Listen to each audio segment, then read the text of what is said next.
सखी सहेली।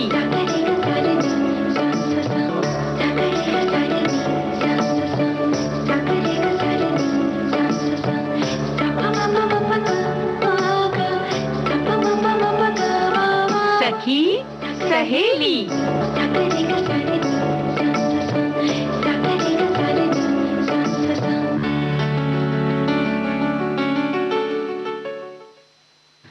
सभी सखियों, सहेलियों को और श्रोताओं को संगीता श्रीवास्तव का नमस्कार, और बुआ जी आपको भी बहुत बहुत नमस्कार। बहुत बहुत बहुत बहुत आशीर्वाद, बहुत बहुत प्यार, बहुत सारा स्नेह। हाँ। और सभी का स्वागत है इस कार्यक्रम में।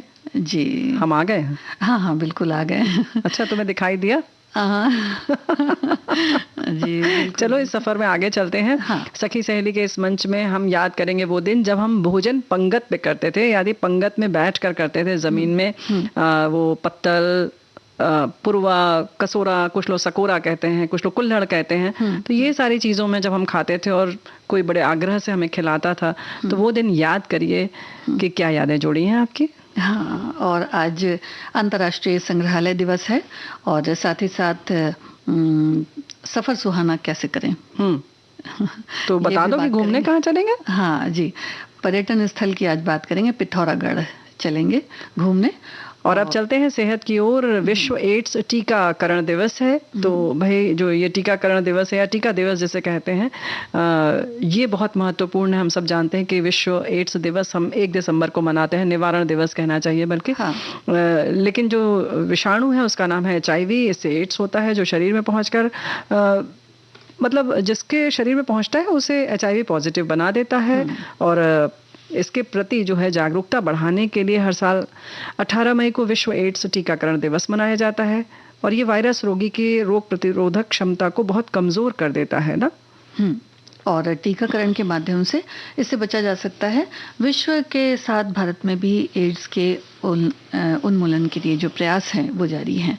और टीकाकरण के साथ साथ जो अन्य सावधानियां हैं उन्हें भी बरतना बहुत ज़रूरी है।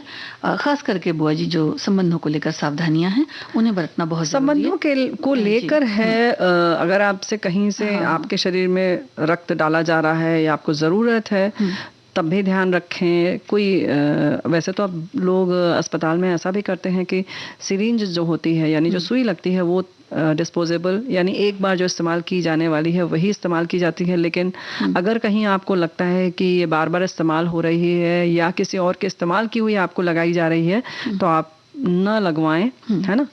तो ये भी सावधानी बहुत ज़रूरी है। हाँ हाँ जी। और एड्स वैसे तो सभी जानते हैं कि बहुत घातक बीमारी है, और जो भी एड्स से ग्रसित हैं उनके खाने पीने का ध्यान उन्हें रखना चाहिए। सब्जियां हैं, फल हैं, ऐसे शामिल करना चाहिए जिनमें विटामिन्स हो, मिनरल्स हो, जिससे कि इन चीज़ों की कमी ना हो पाए। और पानी का तो अपना महत्व होता ही है, यानी कि पूरी तरह से स्वस्थ रहना ज़रूरी है। क्योंकि इसमें होता क्या है ना, संगीता बेटिया, सभी जानते हैं कि हमारा जो इम्यूनिटी सिस्टम है यानी प्रतिरोधक क्षमता जो हमारी है वो खत्म हो जाती है धीरे धीरे करके। तो आप कोशिश करें कि बीमार ना पड़े, बस ये प्रयास होना चाहिए। और जाहिर है कि इसके लिए जो अभी तुमने जैसे बताया इन सब चीज़ों का ख्याल रखें। साबुत अनाज में विटामिन B के अलावा फाइबर भी होता है तो उन्हें भी लें।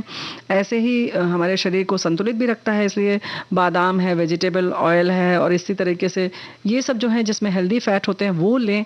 तो थोड़ा जागरूकता बनाए रखें, और ये दिन इसीलिए है। हाँ, और ये भी बात होती है ना बुआ जी कि जैसे हिम्मत ना हारें। हाँ। जो भी खाना पीना है वो अच्छी तरह से खाते रहें। घर परिवार का भी, जो भी घर परिवार के लोग हैं वो भी इस तरह से रोग से जो ग्रसित हैं उन्हें उनका पूरा अच्छी तरह से ख्याल रखें, जैसे कि उन्हें किसी तरह से मन में ये सोच ना हो कि भाई इस तरह से हमें तकलीफ है। और 1997 में एड्स वैक्सीन दिवस की परिकल्पना अमेरिका के तत्कालीन राष्ट्रपति बिल क्लिंटन ने की, ये कहते हुए कि मात्र एक प्रभावी निवारक HIV वैक्सीन ही है जो एड्स के खतरे को कम और अंत में मिटा सकता है। इसी भाषण की वर्षगांठ मनाने के उद्देश्य से 18 मई 1998 को पहली बार विश्व एड्स वैक्सीन दिवस मनाया गया था। लेकिन इस बीमारी से पूरी तरह छुटकारा रोगी को मिले, इस क्षेत्र में जितने भी शोध है ना बुआ जी, वो अभी भी चल ही रहे हैं। देखो, शोध तो ऐसी चीज है कि चलती ही रहती है। और हमारे एक साथी भी लिख रहे हैं कि यही बात इन्होंने भी लिखी है कि बिल क्लिंटन के ये जो भाषण की पहली वर्षगांठ मनाई गई और फिर इस तरह से ये सिलसिला शुरू हो गया। और जाहिर है कि जागरूकता ही इसका सबसे बड़ा इलाज है, कह सकते हैं, है ना। HIV जैसा कि नाम है, ह्यूमन इम्यूनो डेफिशिएंसी वायरस, है ना।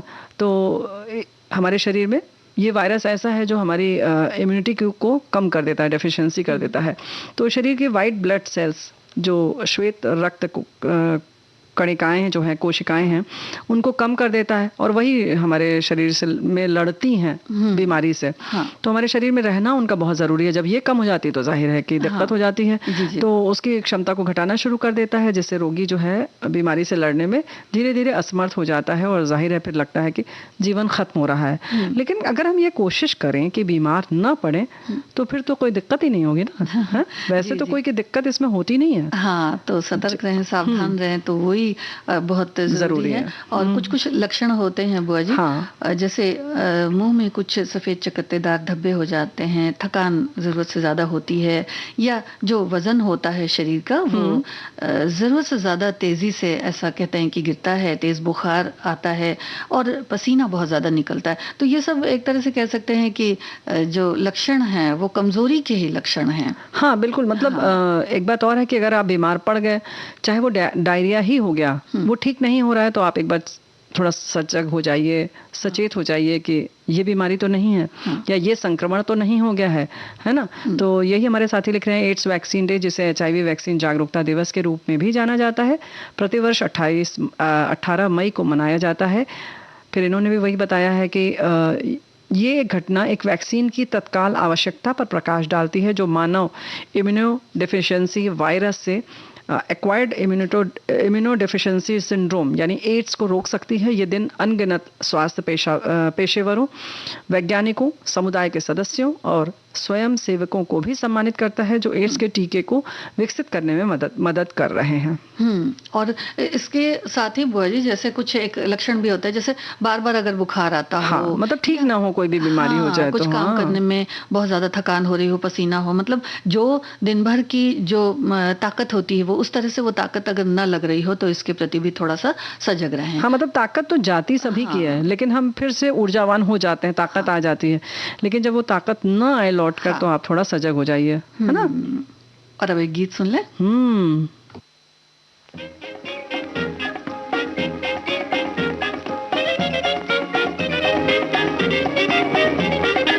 ओ दिलदार बोलो एक बार, क्या मेरा प्यार पसंद है तुम्हें?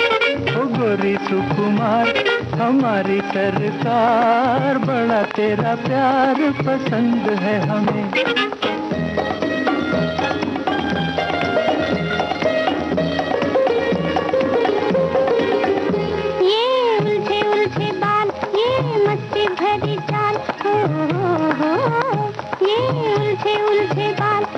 मस्ती भरी चाल, क्या ख्याल है, क्या ख्याल है?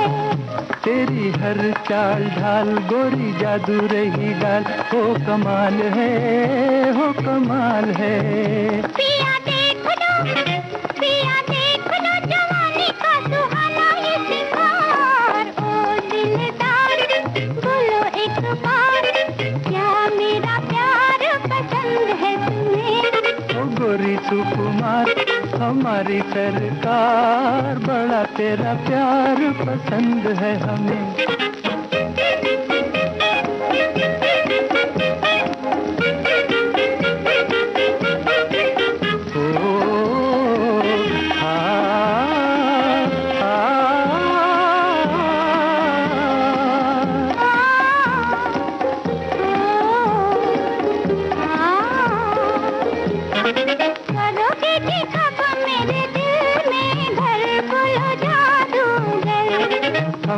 कभी के हुए तेरे दिल भर, अब काहे की फिकर? तो करोगे कि कब मेरे दिल में घर, बोलो जादूगर। हम तो कभी के हुए तेरे दिल भर, अब काहे की फिकर? तो फिर आओ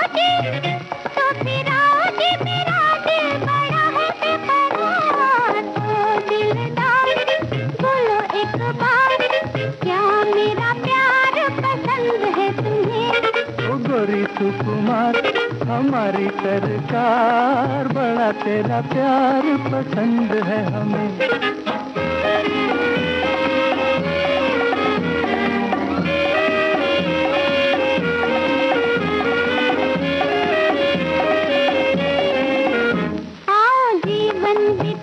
पिया मौज मना ले, आओ जीवन बिता ले, पिया मौज मना ले, मिल जुल के। जरा हमको बता दे अब क्या है इरादे, बुलबुल के, बुलबुल के। पिया बीच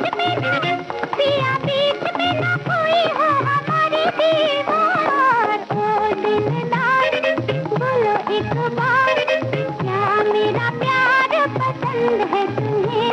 ओ गोरी सुकुमार, हमारी सरकार, बड़ा तेरा प्यार पसंद है हमें।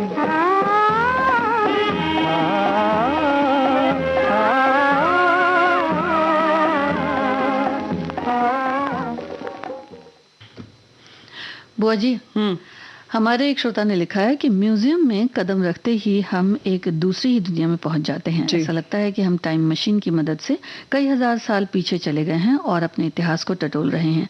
संग्रहालय के पास भले ही राजनीतिक कुछ भी जो प्रभावित चीजें होने की संभावना होती है, पहले संग्रहालय में महत्वपूर्ण चीजों का संग्रह करना, भंडारण करना, अब उन्हें इतिहास के एक आर्काइव के तौर पर देखा जाता है। इसलिए अंतर्राष्ट्रीय म्यूजियम डे के दिन संग्रहालयों के लिए मुफ्त ट्रिप का आयोजन किया जाता है। हजारों लोग और बच्चे इस दिन और आम दिनों में भी इसका लुत्फ उठाते हैं। हमारी संस्कृति, धरोहर, इतिहास की यादों, उसके महत्व और प्राचीन कलाकृतियां, नक्काशियां, मूर्ति कला, अन्य चीजों का संग्रह करने की वजह से म्यूजियम का महत्व बहुत ज्यादा हो जाता है। तो वो दिन तो आप जरूर याद करती ही होंगी बुआ जी, और हमारे सभी श्रोता भी याद करते होंगे कि स्कूल में जब हम लोग रहते थे तो ये होता था कि कहीं ना कहीं स्कूल की ट्रिप जा रही है और फिर किसी म्यूजियम में ले जाया जाता था, संग्रहालय में ले जाया जाता था, तो बड़ा मजा आता था देखकर इन चीजों को, पुरानी चीजों को। हाँ, देखो होता ही है। और ऐसे ही हमारे एक साथी और भी कह रहे हैं कि ऐसा कहा जाता है कि अगर किसी शहर के इतिहास के बारे में जानना है तो सबसे पहले वहां स्थित म्यूजियम देखना चाहिए। हर साल 18 मई को अंतर्राष्ट्रीय संग्रहालय दिवस के रूप में मनाया जाता है। संग्रहालय वो जगह होती है जहां पर प्राचीन काल से जुड़ी कलाकृतियां, अवशेष, वास्तुकला, मुद्राएं, वेशभूषा, औजार संरक्षित किए जाते हैं। ऐसे संग्रहालय देश के लगभग हर हिस्से में है। हर किसी के अंदर अपनी कला, संस्कृति के इतिहास के बारे में जानने की उत्सुकता होती है। तो फिर आज वो मौका है जब आप भारत के फेमस म्यूजियम की सैर कर सकते हैं और भारत की कला संस्कृति से रूबरू हो सकते हैं। और इतनी सारी चीजें इकट्ठा एक ही जगह देख सकते हैं। तो कुछ याद आ जाता है कि भाई ये पहले कैसा होता था, कैसा चीजें बनती होंगी, कैसी सुंदर कलाकृतियां होती हैं, सिक्के आदि होते हैं, मूर्तियां होती हैं। ये सारी चीजें देखकर उस काल का पता चलता है कितने विकसित थे हम या नहीं थे, या किस तरह से लोग खाते पीते थे। कभी कभी बर्तन है, राजा महाराजाओं के पोशाकें होती हैं, उनके मुकुट आदि रखे जाते हैं, तो लगता है हम कितने समृद्ध हैं, है ना। तो ऐसा लगता है कि जैसे चीजें हमसे छूट नहीं गई, बल्कि कुछ ना कुछ साथ हैं, साथ जमाने में हम लोग चले जाते हैं। और लगता है कि कहीं ना कहीं हमसे बातें कर रही हैं कि भाई हम तो ऐसे थे। ऐसे ही पात्र हैं, जैसे खाने के बर्तन आदि भी हैं, वो सारी चीजें भी रहती हैं संग्रहालय में, ना। हाँ, तो इसी वजह से जो संस्कृति है उसका आदान प्रदान, परंपराओं का संवर्धन इसी बहाने होता है। और संस्कृति की रक्षा और आम लोगों में इन्हें संरक्षित करने के लिए संग्रहालयों की महत्ता की जानकारी को बढ़ाना ही इस दिवस का उद्देश्य है। 18 मई 1983 को संयुक्त राष्ट्र संघ ने संग्रहालय के महत्व को समझाते हुए इस दिवस को मनाने का प्रस्ताव पारित किया। फिर अंतर्राष्ट्रीय संग्रहालय परिषद ने इस दिवस को मनाने का फैसला किया। तो भाई वो इसीलिए ना कि सामाजिक क्रियाकलाप जो है उसको बढ़ावा दिया जाए। और इसलिए फिर क्या होता है कि फिर स्कूल जो है, कॉलेजेस हैं, कुछ ऐसे समुदाय हैं, वो मुफ्त में ऐसे यात्राएं करवाते हैं, दौरे करवाते हैं बच्चों को लेकर, ताकि बच्चों को देखने को मिले, उनके मन में मतलब उसके प्रति एक रुचि जागृत हो कि अरे वाह, ऐसी भी चीज़ है और ऐसे भी कहीं चीज़ें रखी गई हैं जिन्हें देखा जा सकता है ना। तो ऐसे हमारे साथी लिख रहे हैं कि 1977 से ही इंटरनेशनल काउंसिल फॉर म्यूजियम, अंतर्राष्ट्रीय संग्रहालय परिषद हर वर्ष अंतर्राष्ट्रीय संग्रहालय दिवस का आयोजन करता है। अंतर्राष्ट्रीय संग्रहालय समुदाय के अद्भुत क्षण का प्रतिनिधित्व करता है। अंतर्राष्ट्रीय संग्रहालय दिवस का मुख्य उद्देश्य लोगों के बीच जागरूकता बढ़ाना है, और यही सारी बातें हमारे और भी साथियों ने लिखी है ना। एक और हमारे साथी लिखते हैं कि अंतर्राष्ट्रीय जो संग्रहालय है, संग्रहालय में एक ही जगह पर तरह तरह की चीज़ें रखने को मिल जाती हैं, इतिहास में झांकने का मौका मिल जाता है। मैंने हैदराबाद का सालारगंज म्यूजियम देखा था, जिसमें मुख्य आकर्षण प्रांगण में रखी वो घड़ी है जिसमें समय के अनुसार घंटे बजते हैं। इन घंटों को बजाने के लिए घड़ी में से एक ही स्वचालित खिलौना मानव निकालकर जो रहता है वो घंटे के रूप में इसे बजाया जाता है। इसे काफ़ी दूर से देखना पड़ता है, इसलिए एक दो नहीं बल्कि दोपहर के 12 बजे दर्शकों की भीड़ जमा हो जाती है, ताकि इस जो ये खिलौना है में 12 बार घंटे बजाए जाएं तो कम से कम एक बार तो झलक मिलने की संभावना रहती है। इस तरह जयपुर का संग्रहालय भी है, तो घड़ियां जो है ना वो भी बड़ी ही सुंदर सुंदर सी होती थी, और उनको किसी तरह से देखना, किस तरह से उनमें समय कहते हैं कि उस जमाने में किस तरह का होता था, तो वो भी बड़ा ही सुंदर सा एक दृश्य होता है। तो बहुत सारे हमारे देश में संग्रहालय हैं, और उनमें कुछ नाम अगर हम लें तो राष्ट्रीय संग्रहालय दिल्ली है, छत्रपति शिवाजी महाराज वास्तु संग्रहालय मुंबई, सरकारी संग्रहालय चेन्नई है, राष्ट्रीय रेल संग्रहालय दिल्ली में है, नेपियर संग्रहालय है थिरुवनंतपुरम में, एरोस्पेस संग्रहालय बेंगलुरु में है, भारतीय संग्रहालय कोलकाता का बहुत प्रसिद्ध है। तो राष्ट्रीय संग्रहालय दिल्ली की अगर हम बात करें तो वहाँ पर क्या क्या है संगीता? वहाँ पर भी बहुत सारी चीज़ें हैं। हड़प्पा सभ्यता से जो मिलती जुलती चीज़ें हैं, जो खुदाई में मिली वो भी हैं। वैदिक सभ्यता की निशानियाँ हैं, गौतम बुद्ध के व्यक्तित्व प्रभाव, और जो भी उस ज़माने में अस्त्र शस्त्र यूज़ होते थे, इस्तेमाल होते थे, वो भी हैं। हाथी का कवच जो है वो भी है। कलाकृतियाँ अलग अलग सी हैं जो लकड़ी की बनी हुई हैं, वस्त्र भी हैं, संगीत, वाद्य यंत्र, पत्थर की मूर्तियाँ, ये सारी चीज़ें जो है वो राष्ट्रीय संग्रहालय दिल्ली में देखने को मिल सकती है। कोलकाता की अगर हम बात करें तो ये दक्षिण पूर्वी एशिया का सबसे पुराना और भारत का सबसे बड़ा संग्रहालय 6 खंड है। इसमें 35 गैलरियां हैं, और यहाँ पुरातत्व, कला, विज्ञान, और भी चीज़ें हैं, वनस्पति और सिक्कों की गैलरी है, मुगल चित्रकारी है, वाद्य यंत्र गैलरी है, मुखौटे रखे हुए हैं यहाँ बहुत सारे, जीवाश्म है जो मनुष्य के विकास को दिखाता है। फिर इसी तरीके से बहुत तरीके के जीवाश्म होते हैं, जानवरों के भी होते हैं। फिर यहाँ पर विज्ञान गैलरी भी है। मतलब आप यहाँ देखते रहे तो बिल्कुल पागल हो जाएंगे। इतनी ढेर सारी चीजें आप एक जगह जब देखते हैं ना तो लगता है ओहो हो, क्या क्या देख लें, और बहुत मुश्किल होता है देखना एक साथ। और फिर जब वहाँ संग्रहालय से बाहर निकलते बुआ जी तो हालत कैसी होती है। अब सोचो ना, 6 खंड और 35 गैलरियां, क्या एक दिन में देखा जा सकता? हमें तो नहीं लगता। भाई अगर 2-3 दिन के लिए जाए तो ज्यादा ठीक से देख सकते हैं ना। हाँ, पूरा समय लेकर जाना चाहिए जी। हाँ, तो सालार जंग जो संग्रहालय है उसके बारे में तो हमारे श्रोता ने बताया ही है। वैसे 1951 में नवाब मीर यूसुफ खान के महल में स्थापित किया गया इसे, और ये 1.1 कहते हैं मिलियन कलाकृतियों और कलाखंड को समेटे है। और जैसा कि इन्होंने घड़ी के बारे में लिखा था तो घड़ी कक्ष भी है, और मुगल काल की वस्तुएं भी हैं, पत्थर की मूर्तियां हैं, और टीपू सुल्तान जी की अलमारी है, और रवि वर्मा की चित्रकारी वहाँ, राजा रवि वर्मा की चित्रकारी, उनकी चित्रकारी वहाँ पर है। जैसे छत्रपति शिवाजी महाराज वास्तु संग्रहालय जैसे है, यहाँ पर भी बहुत बड़ी, अभी मतलब नया नया इसमें जोड़ते जा रहे हैं। बाहर अगर उसका लॉन आदि देखें, इतना सुंदर सजा है, पेड़ों की जो कतार लगाई है वो भी, मतलब बाहर का दृश्य भी उतना ही सुंदर है जितना कि आपको अंदर की कलाकृति देखने को मिलेगी। बाहर बहुत बड़ी बुद्ध की प्रतिमा लेटी हुई है, वो यहाँ पर बनाया हुआ है। फिर इसी तरीके से अंदर जो है सिंधु घाटी सभ्यता की चीज़ें हैं, लघु चित्रकारियाँ हैं, मूर्ति कला है, प्राचीन हथियार है, ऐसे ही सब समय के वास्तुकला की चीज़ें आप देख सकते हैं। मतलब एक झलक आप देख सकते हैं। ऐसे ही काशी हिंदू विश्वविद्यालय में भारत कला भवन है, जहाँ पर भी जैसे हमने बताया ना बहुत तरीके के मुकुट हैं, ऐसे ही अस्त्र शस्त्र चीज़ें रखी हुई हैं, बहुत ढेर सारी चित्रकलाएं हैं, मतलब चित्रकारियाँ हैं, हैंड पेंटिंग्स भी हैं, मूर्तियाँ हैं, उसको भी एक दिन में नहीं देखा जा सकता। तो भाई खूब समय लेकर जाइए, खूब अच्छे से पढ़िए। ऐसे ही मतलब अलग अलग जगहों पर, जैसे अगर आप जाएंगे जू में भी तो कहीं कहीं वहाँ पर भी छोटा सा म्यूजियम बना दिया जाता है कि लोग देख सकें उसको। तो किसी भी शहर में जाएं तो जरूर वहाँ का जो संग्रहालय है वो जरूर देखें।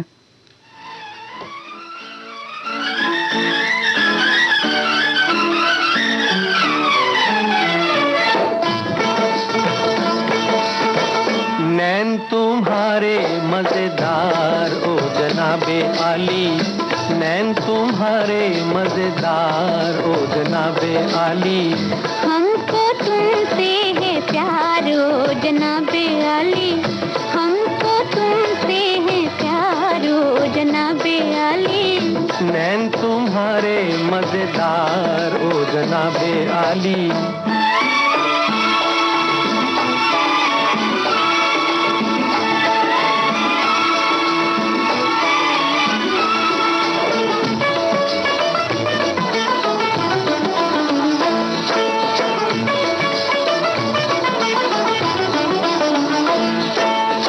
प्यार किया तुमसे क्या हमने गुनाह किया,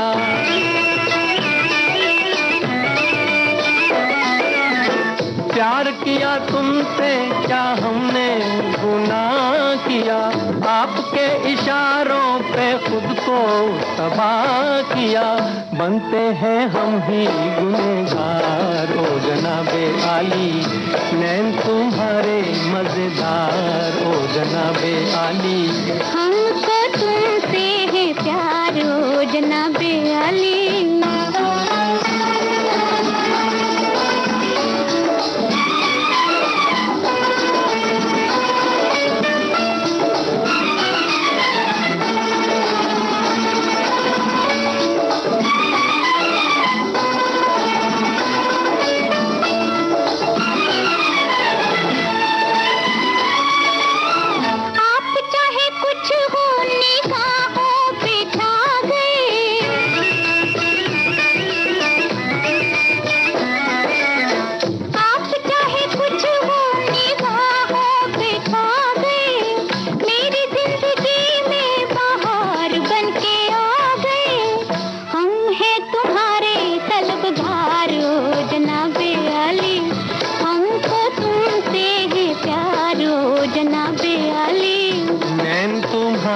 मजेदार ओ जनाबे आली।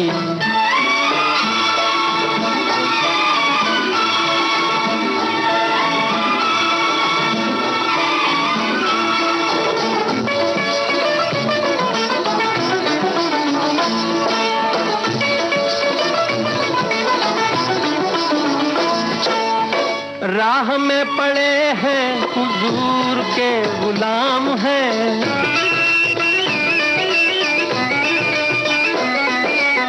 राह में पड़े हैं हुजूर के गुलाम हैं। गीत मेरे सुन लो वफा के पयाम हैं, हम हैं तुम्हारे ताबेदार ओ जनाबे आली। नैन तुम्हारे मजेदार ओ जनाबे आली। हमको तुमसे है प्यार ओ जनाबे आली। बहुत सारी ऐसी ऐतिहासिक जगह हैं तो जहाँ पर गीत भी फिल्माए गए हैं। जी हाँ, और एक बात और है, बहुत सारी चीज़ों के साथ भाषाओं का भी बड़ा ज्ञान होता है। जैसे कि पाली भाषा में अगर कुछ लिखा है, जैसे कि सारनाथ की अगर हम बात करें, या जहाँ पर भी बुद्ध जी की जहाँ पे भी आपको चीज़ें मिलेंगी, वहाँ सिक्के आदि तो हमने जैसे बताई, लेकिन आपकी कुछ हस्तलिपि वाली चीज़ें होती हैं, हस्तलिखित चीज़ें होती हैं, वो लिपि भी देखने को मिलती है कि कैसी वो उस समय भाषा होती थी। कहीं कहीं तो उसका विकास भी दिखाया गया कि किस तरह से बहुत पहले पाली भाषा में लिखा जाता था, फिर धीरे धीरे वो हिंदी में कैसे आया। तो ये सारी जानकारी जब मिलती है ना तो ओहो क्या बात है। जी जी। और कैसे लिखी भी जाती थी, जैसे लिपि तो होती ही थी बुआ जी, पत्थर पे लिखा हुआ दिखता है आपको, ऐसे ही जैसे कहते हैं भोजपत्र पे भी, हाँ भोजपत्र पे जैसे पहले लिखे जाते थे, तो वो सब भी चीजें आप देखें खुद भी और बच्चों को भी दिखाएं, ताकि पता चले कि क्या क्या होता था और कैसे कैसे होता था ना।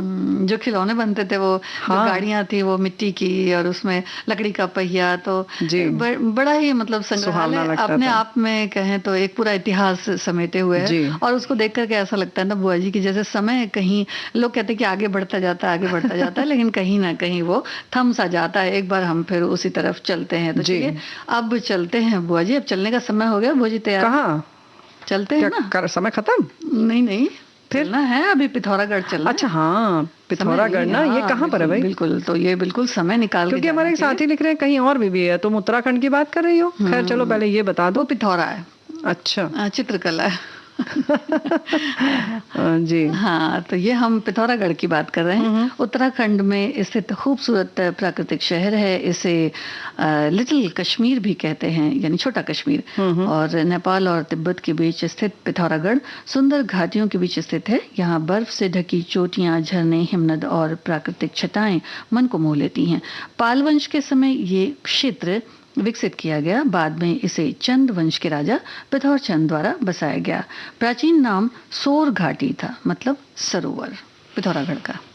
ऐसा भी मत है कि पिथौरागढ़ नाम जो है भारत के महान योद्धा पृथ्वीराज चौहान के नाम पर पड़ा, क्योंकि यहाँ राय पिथौरा पृथ्वीराज चौहान की राजधानी थी। भारत हमेशा से ही जनजातीय कलाओं और संस्कृति के लिए प्रसिद्ध रहा है। तो पिथौरागढ़ में ये जो है जनजाति द्वारा कंदाली नामक एक बहुत ही प्राचीन पर्व मनाया जाता है, जो कंदाली फूलों के खिलने के मौसम में हर वर्ष मनाया जाता है। तो इसके अलावा सभी त्यौहार मनाए जाते हैं। गीतों, नृत्य और कला के लिए भी ये क्षेत्र बहुत प्रसिद्ध है। और यहाँ ऐतिहासिक, दर्शनीय और पौराणिक आकर्षणों में कई ऐसी जगहें हैं जिन्हें लोग देखने आते हैं। उसके बाद बुआ जी, किला की बारी है। बताओ। पिथौरागढ़ किला तमाम राजाओं और राज्यों यानी राजवंशों की स्थली होने के नाते यहाँ ऐतिहासिक अवशेष हैं जो प्राचीन हैं। 1789 में गोरखाओं द्वारा बनाया गया किला प्रसिद्ध है। कुमाऊं की काली नदी पर स्थित यह किला अपनी संरचना के लिए जाना जाता है। सोर घाटी के बाहरी इलाके की चोटी पर यह है। पर्यटक यहाँ ट्रैकिंग के लिए भी आते हैं। अब देखो, जैसे कि पिथौरागढ़ से 8 किलोमीटर की दूरी पे एक जगह है चांडक, जो हिमालय के सुंदर दृश्यों से सजा हुआ है। यहाँ पर भी लोग ट्रैकिंग का आनंद लेते हैं। चांडक पहाड़ी से 2 किलोमीटर की दूरी पर भगवान मनु को समर्पित प्राचीन मंदिर है। और यहाँ अगस्त और सितंबर के महीने में सुंदर मेला लगता है, जिसमें पिथौरागढ़ की पारंपरिक कला से बने हुए सामान मिलते हैं और छोटे छोटे व्यवसाय का ये बड़ा माध्यम है। और केदार मंदिर भी यही है बुआ जी। वही केदारनाथ मंदिर जो ना, हाँ, केदार मंदिर जैसे थल केदार नहीं, ये वो अच्छा, ये दूसरा वाला है। हाँ, ये दूसरा है बुआ जी, जिसे थल केदार मंदिर कहते हैं। भगवान शंकर को ही समर्पित ये मंदिर है। पिथौरागढ़ से 15 किलोमीटर की दूरी पर स्थित है। मंत्रों से ये मंदिर हमेशा गुंजायमान रहता है। शिवरात्रि के पावन पर्व पर यहाँ मेला लगता है और श्रद्धालुओं की बहुत भारी भीड़ जो है इकट्ठा होती है, उमड़ती है। जी। तो अस्कोट अभयारण्य भी है। अस्कोट सेंचुरी पिथौरागढ़ से 54 किलोमीटर की दूरी पर है। वन्य जीव और वनस्पति से समृद्ध जो है ये अस्कोट अभयारण्य में भालू, हिम तेंदुए, तीतर, चीयर, कोकला और कस्तूरी मृग भी मिलते हैं। और इस क्षेत्र में बहुत दुर्लभ जड़ी बूटियां मिलती हैं। रुद्राक्ष भी यहाँ पाया जाता है। और गंगोली हाट ये पिथौरागढ़ शहर से 82 किलोमीटर पर स्थित है। यहाँ काली माता का शक्तिपीठ मंदिर है जो बहुत प्रसिद्ध है। सरयू और रामगंगा नदी से घिरा ये शहर गुफाओं के लिए भी जाना जाता है। पर्यटन के लिए ये जगह अजूबा मानी जाती है। हिमालय की जो सुंदर सी चोटियां हैं, उन्हें देखा जा सकता है। वो 4 चांद लगाती हैं। तो पिथौरागढ़ की जो सुंदरता है बुआ जी, बहुत सुंदर है, अपने आप में बहुत अनुपम है, क्योंकि सब तरफ हिमालय से घिरा हुआ है। तो उसकी जो खूबसूरत चोटियां हैं वो बड़ी अच्छी लगती हैं। इसके संग संग वातावरण बहुत शुद्ध है। हाँ, और कार्यक्रम में ले लेते हैं एक छोटा सा अंतराल।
भाई हम फिर से हाजिर हो गए।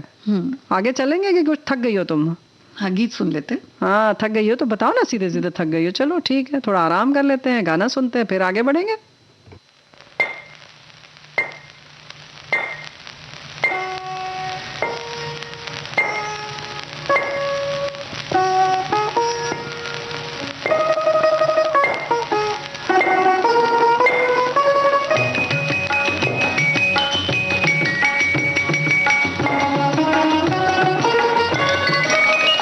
श्यामल श्यामल बरन, कोमल कोमल चरण, तेरे मुखड़े पे चंदा गगन का जड़ा, बड़े मन से विधाता ने तुझको घड़ा, बड़े मन से विधाता ने तुझको घड़ा। श्यामल श्यामल बरन, कोमल कोमल चरण।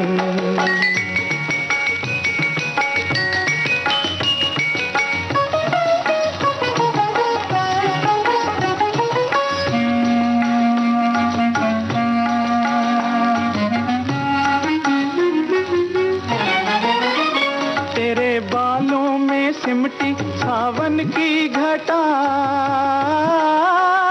तेरे बालों में सिमटी सावन की घटा, तेरे गालों पे छिटकी पूनम की छटा, ओ पूनम की छटा। तीखे तीखे नयन, तीखे तीखे नयन, मीठे मीठे बयन, तेरे अंगों पे चंपा का रंग चढ़ा, बड़े मन से विधाता ने तुझको घड़ा। श्यामल श्यामल बरन, कोमल कोमल चरण।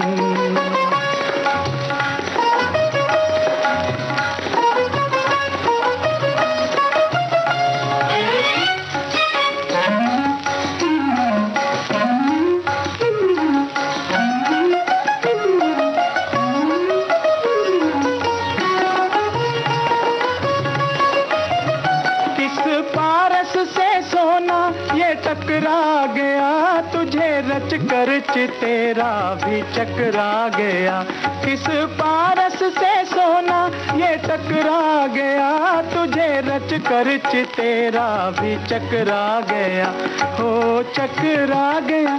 ना इधर जा सका,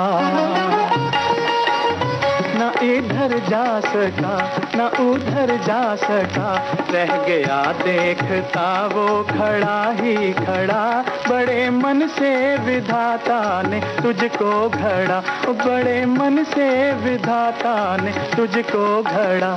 श्यामल श्यामल बरन, कोमल कोमल चरण।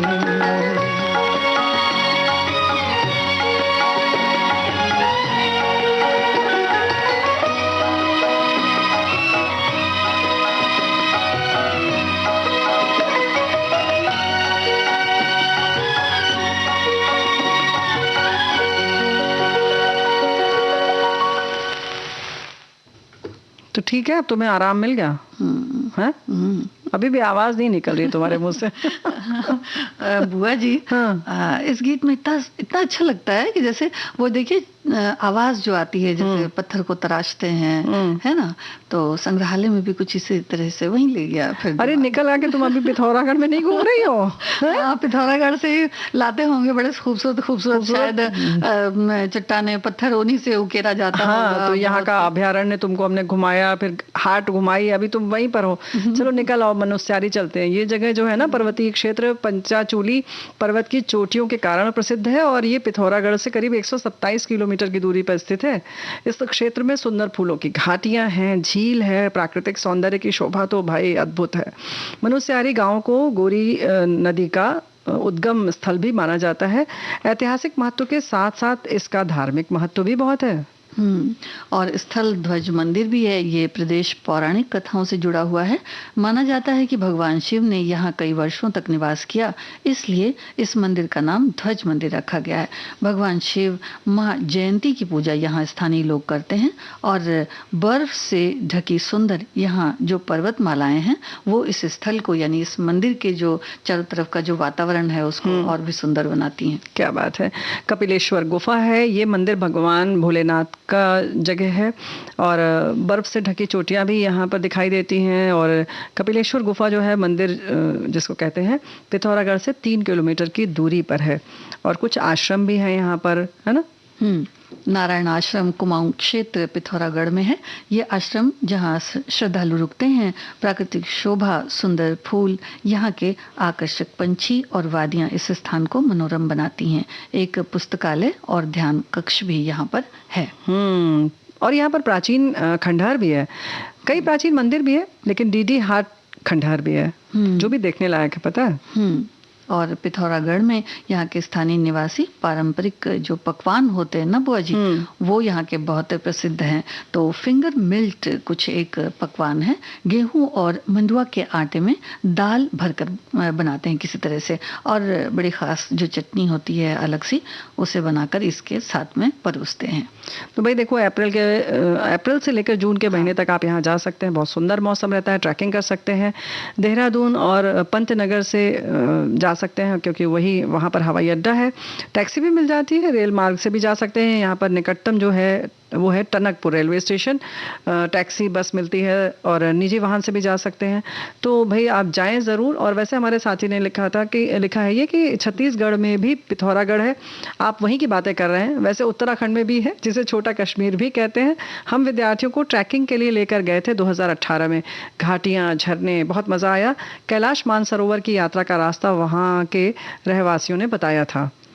तो भाई आज तो घूम चुके हम लोग।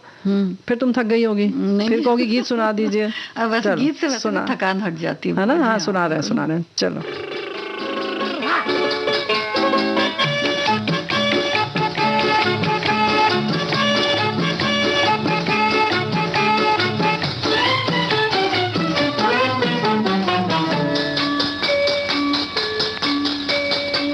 मैं रंगीला प्यार का राही, दूर मेरी मंजिल, शौक नजर का तीर तूने मारा, दिल हुआ घायल। तेरे लिए ही संभाल के रखा था प्यार भरा ये दिल, तेरे इशारों पे चलता रहेगा ओ मेरे कातिल। मैं रंगीला प्यार का राही, दूर मेरी मंजिल, शौक नजर का तीर तूने मारा, दिल हुआ घायल। हा हा हा हा हा हा।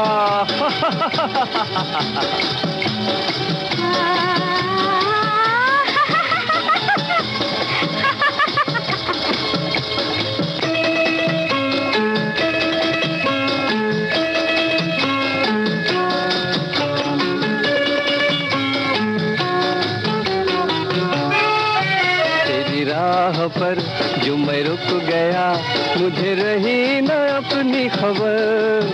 तेरी राह पर जो मैं रुक गया, मुझे रही न अपनी खबर। मेरे साथ चल मेरे हमसफर, अब तेरी मेरी एक डगर।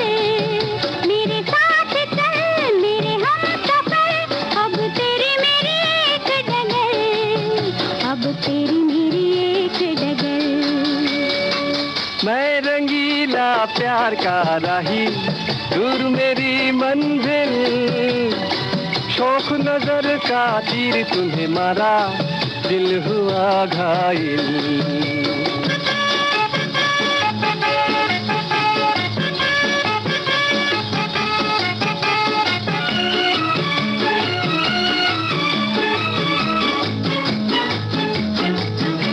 जो आज है वो कभी न था, कि चमन पे उजला निखार। जो आज है वो कभी न था, कि चमन पे उजला निखार। ये रंग है मेरे प्यार का, जो खिला है बन के बहार। ये रंग है मेरे प्यार का, जो खिला है बन के बहार। जो खिला है बन के बहार। तेरे लिए ही संभाल के रखा था प्यार भरा ये दिल। तेरे इशारों पे चलता रहेगा ओ मेरे कातिल।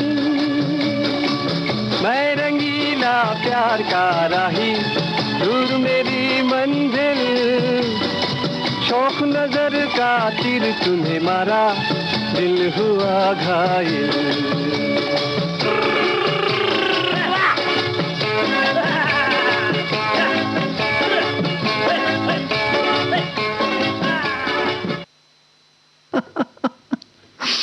ठीक है। वो जो सफर होता है ना बुआ जी, हाँ देखिए इस तरह से जिंदा दिली से अगर हो हाँ, तो फिर बड़ा सुहाना होता है। और नोकझोंक हो जाए तो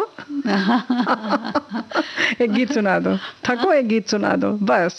हाँ लेकिन भाई आप आ जाओ, पंगत में बैठ जाओ, क्योंकि सब लोग इंतजार कर रहे हैं। वो दिन याद करो, भोजन पंगत वाले। बात भोजन की हो और पंगत में करने की हो तो साथ आपकी संगत भी हो, तो फिर क्या चाहिए। आजकल बुफे का चलन है, इसमें भोजन का बिगाड़ भी ज्यादा होता है। खड़े खड़े भोजन करना सेहत के लिए भी नुकसानदेह है। खड़े खड़े भोजन करने से थकान भी ज्यादा लगती है। भोजन हो या पानी पीना हो, बैठकर खाते पीते हैं वो आरामदायक रहता है, पाचन क्रिया सही रहती है।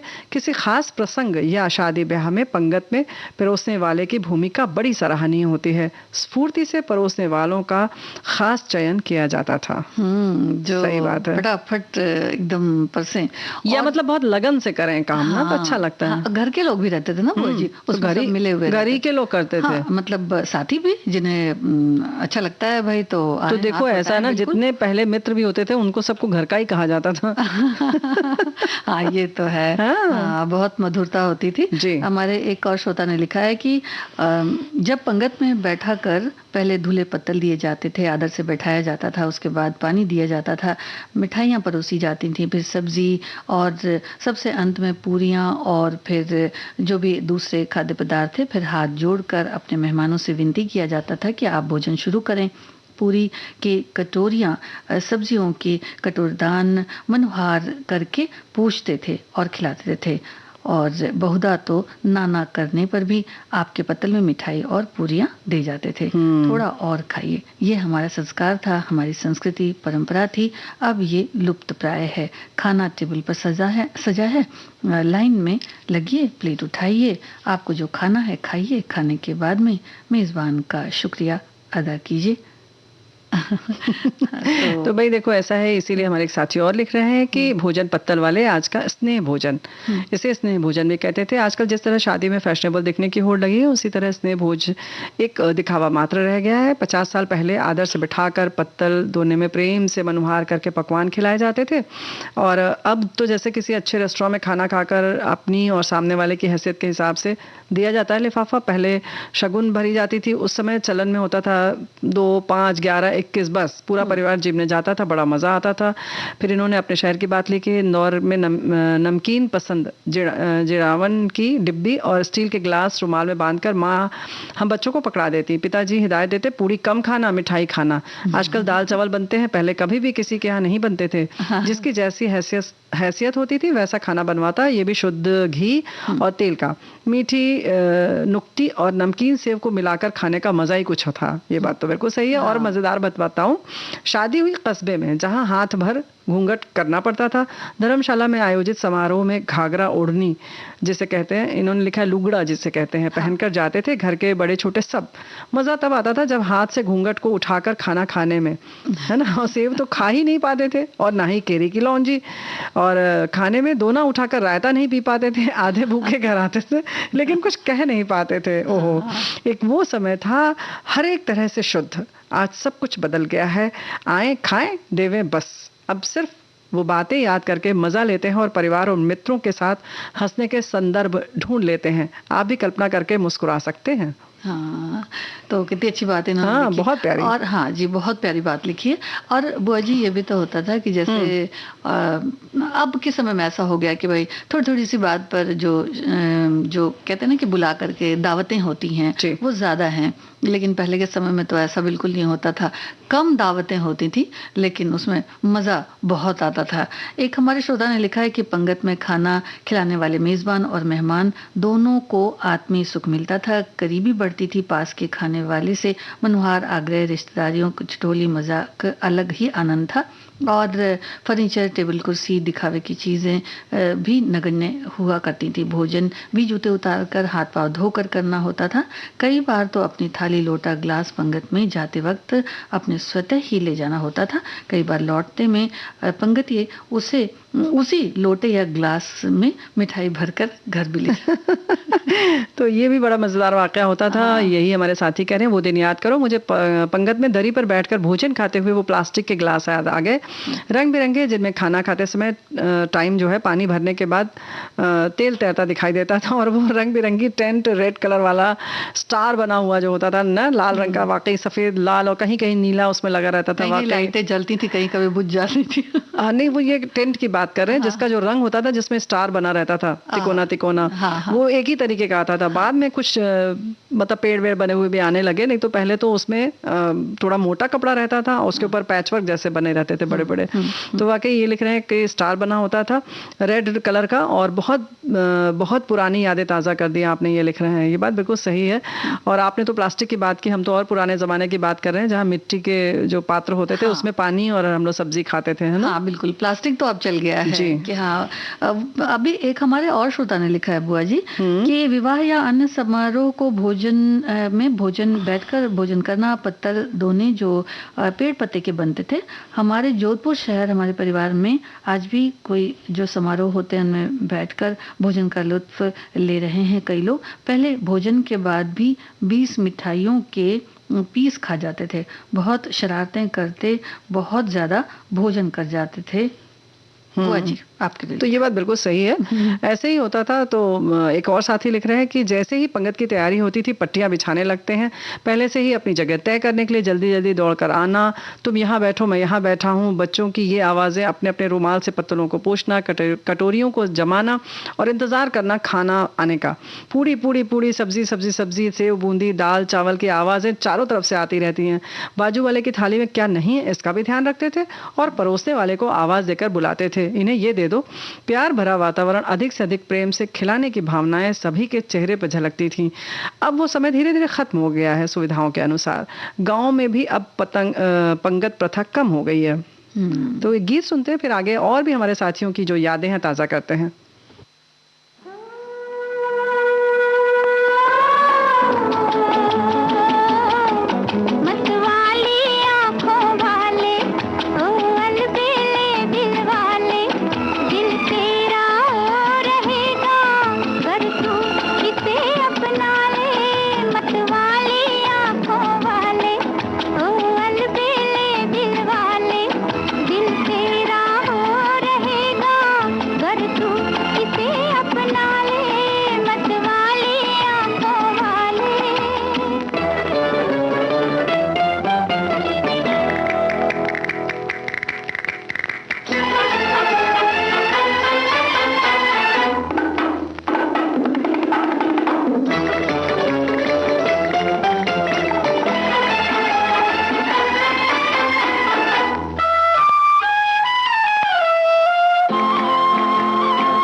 अजनबी कहीं और है मंजिल मेरी, मंजिल मेरी।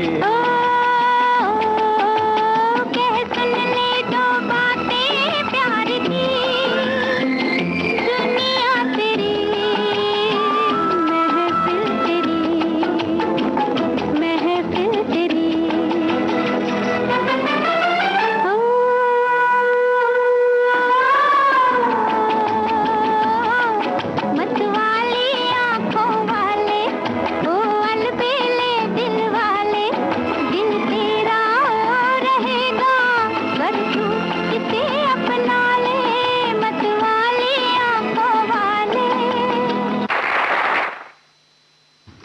बुआ जी, हाँ, हमारे एक श्रोता ने लिखा है कि स्वास्थ्य के लिहाज से भी जमीन पर बैठकर भोजन करना श्रेष्ठ माना जाता है। भोजन से पूर्व आपके हाथ पैर धुले हों तो उसे शुचिता बनी रहती है और आयुर्वेद में कहा गया है कि भोजन से पूर्व पैर अवश्य धोएं और बैठकर भोजन करें। भोजन ग्रहण करने की यही स्थिति हमारे पाचन के लिए सबसे सही मानी गई है। देखो भाई, ऐसा होता है कि हम लोग का भी यही होता है ना, और साथी लोग भी यही कह रहे हैं, पंगत की परंपरा को हम लोगों को बढ़ावा देना चाहिए। इसमें अन्न का नुकसान नहीं होता है, ये बात बिल्कुल सही है। आप खाएं थाली में और मुन्ने को दे प्याली में जी, एक दूसरे साथी ने ये भी लिखा है। वो इस वजह से है ना बुआ जी कि जो कुछ कुछ चीजें बनती थी, बहुत सारी नहीं होती थी, तो उससे बर्बादी भी कम होती थी और पूछ के परोसा नहीं, ऐसा नहीं है, पूछ के परोसा जाता था। अब यह है कि लाइन लगती है तो हमें लगता है कि ऐसा ना हो कि हमें दोबारा पहुंच ना पाए वहां तक, तो हम ज्यादा चीजें ले लेते हैं। तो कभी कभी ये भी होता है। वैसे और भी चीजें हैं, हमारे साथी और भी बहुत सारी चीजें लिख रहे हैं। हमारे एक श्रोता ने लिखा है कि बुफे हो या पंगत पद्धति, किसी भी प्रथा में कोई बुराई नहीं होती। सारी प्रथाएं या पद्धतियां तत्कालीन सामाजिक स्थितियों को ध्यान में रखकर, सुविधाओं को देखकर बनती हैं। अपनों को अपनों के द्वारा जब खाना परोसकर खिलाया जाता है तो प्यार बढ़ता है ही नहीं, बल्कि खाने में प्यार छलकता है। आज भी कभी मौका मिलता है तो जमीन पर बैठकर खाना खाने में बहुत अच्छा लगता है। मुझे आज भी बहुत हल्की सी याद है जब किसी शादी में गाँव में जाते थे तो उस समय एक मुख्य हलवाई और उसके साथ 2 लोग होते थे मदद के लिए। बाकी के काम जैसे बेलने, पूरी बेलने वगैरह का काम, सब्जी काटने का घर की और आस पड़ोस की जो महिलाएं हैं वो कर दिया करती थी। जी हाँ, पंगत वाले भोजन की परंपरा अभी हमारे क्षेत्र में पूरी तरह समाप्त नहीं हुई है। ये बड़े अच्छा ये समाचार इन्होंने भेजा है। कथा, पूजन, भंडारा, 13वीं श्राद्ध में और किसी ग्रामीण क्षेत्र की शादी विवाह में अभी भी पंगत वाले भोजन ही चलते हैं। थोड़ा सा अंतर यही आया है कि पहले ग्लास या जिसे टिश्यू बोलते हैं उसके पत्तों का प्लेट या दोने चलते थे। आजकल उनकी जगह प्लास्टिक या कागज से बने पत्तल और दोने लिए जाते हैं उपयोग में, लेकिन स्वाद वही मिलता है। पंगत के भोजन जैसा कोई भोजन नहीं। बड़े मान सम्मान से परोसा जाता है। पेट भरने के बाद भी सबको एक एक पूरी जबरन खिलाई जाती है। पंगत में रायता खाने वाले ज्यादा मिलेंगे, फैलाने वाले नहीं होते ही नहीं है। मैंने अभी पिछले 2-3 महीने में कई जगह पंगत वाले भोजन किए हैं, जिसकी तृप्ति पंगत वाले भोजन से होती है जितनी उतनी बुफे वाले भोजन से कभी नहीं हुई, जबकि पंगत में बहुत सीमित व्यंजन होते हैं। और एक और श्रोता ने लिखा है कि अब कहाँ वो पंगत में बैठकर भोजन खाना, चाहे गांव हो या शहर, अब तो हर जगह बुफे सिस्टम में खाना हो गया है। लेकिन पंगत में बैठकर वो भोजन करने से जो मज़ा उस समय आता था वो मज़ा अब नहीं मिलता।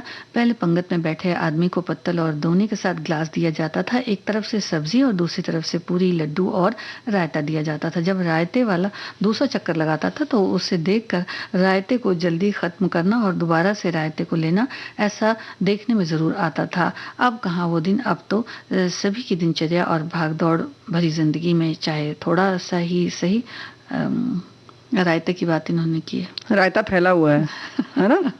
तो इन्होंने ये लिखा है, ये समझो और समझाओ, थोड़ी में मौज मनाओ, दाल रोटी खाओ, प्रभु के गुण गाओ।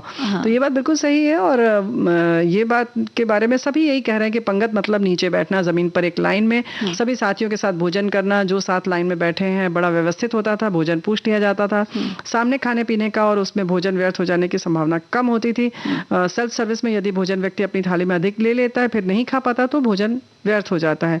हालांकि आज भी हम ये काम कर सकते हैं कि अन्न व्यर्थ न जाए, थोड़ा सा ख्याल रखें।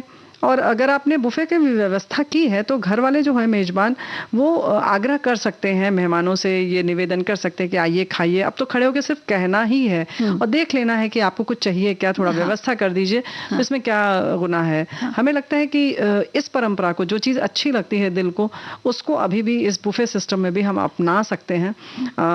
हम तो तैयार होकर घूमते ही रहते हैं, ना झुकना है, ना कुछ करना है, ना हाथ से किसी चम्मच को भी पकड़ना है। तो कृपया करके इस आग्रह, मान, मनुहार वाली जो चीजें हमारे साथी मिस कर रहे हैं आप लोग, वो बाकी लोगों को दीजिए और फिर आपको भी मिलेगी ऐसे ही। हाँ।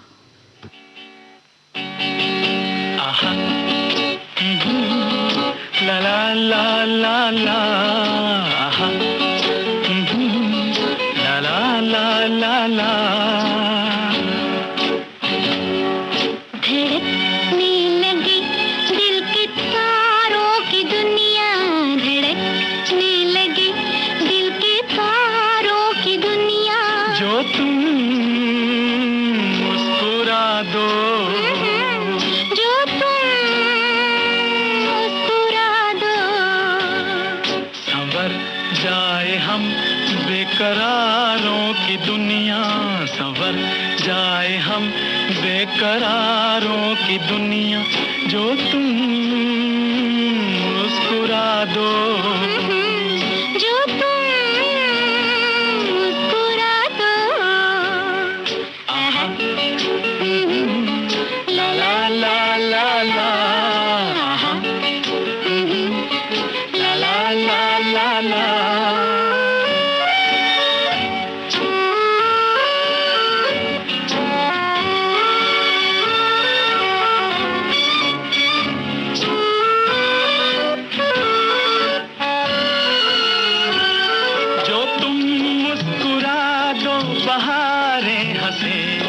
सितारों की उजली कतारें हंसे, जो तुम मुस्कुरा दो नजारे हंसे, जवां धड़कनों के इशारे हंसे, जवां धड़कनों के इशारे हंसे, धड़कने लगे दिल के तारों की दुनिया संवर जाए हम, बेकरारों की दुनिया जो तुम मुस्कुरा दो, जो तुम मुस्कुरा दो।